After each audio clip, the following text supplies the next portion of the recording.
Hey,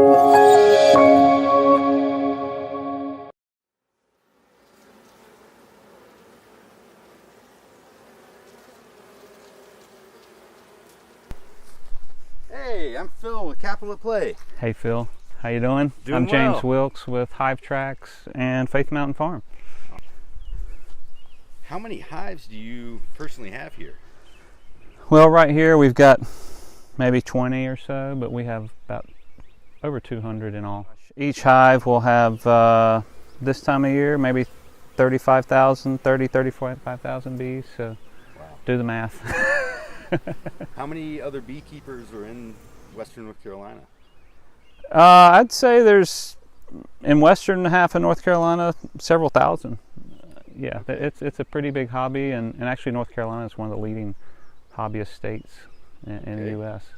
What interests you most about bees at the moment? Oh wow, they're just fascinating. For anybody with an ounce of curiosity and like natural, the way things work, the bees are always, there's a lot of mystery to them that people still don't understand, and so it always keeps you interested in them.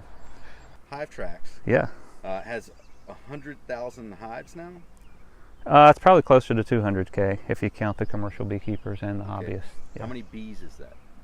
Yes, I do the math. It's, again, the population of bees depends on time of year. So wintertime, they're probably 20,000. Height of summer, they're 60,000. So somewhere in between. Wow, for each hive? For each hive, yeah. Wow. So when you created the app, were you just kind of into bees, or were you after data?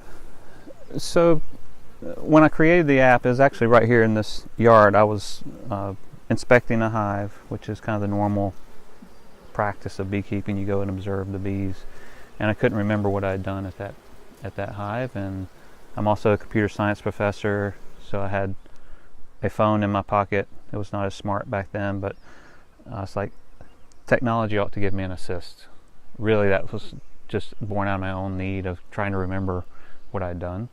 And so that was the genesis of the idea that technology can give beekeepers an assist to make better decisions, and information is what they make decisions on. So then that naturally leads into collecting data. I mean, that's what you're doing.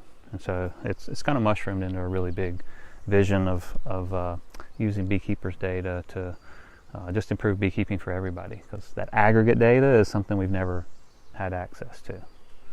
So how many times have you gotten stung? And Two. How do you not get stung? Too many to count, and I don't really. Well, you wear protective gear, right? I mean, that's you wear a veil and sometimes gloves. A lot of it depends on the temperament of the bees. I mean, sometimes they're just pissy and you need to get covered up, but other times they're pretty chill. When you get stung, you should scrape off the stinger. It has a little venom sac on it, and it's like a hypodermic needle, and it sits there and it pumps the venom into you. So you don't want to squeeze the stinger, you just want to scrape it off. And then there's a weed called plantain that is a great natural remedy for it. So you chew some of that up, put it on it, and move Awesome. on. What can people in this area in Western North Carolina do to help the bees? Oh, there's a number of things that you can do that are super easy. One is buy honey from your local beekeeper, and somebody that you know, that you trust. And secondly, you can plant stuff. I mean, bees, the bee food are flowers, right? So nectar and pollen. Plant something that's friendly to bees, and as a side benefit, you're helping not only the honeybees but the wild pollinators as well. So those are two things you can do immediately.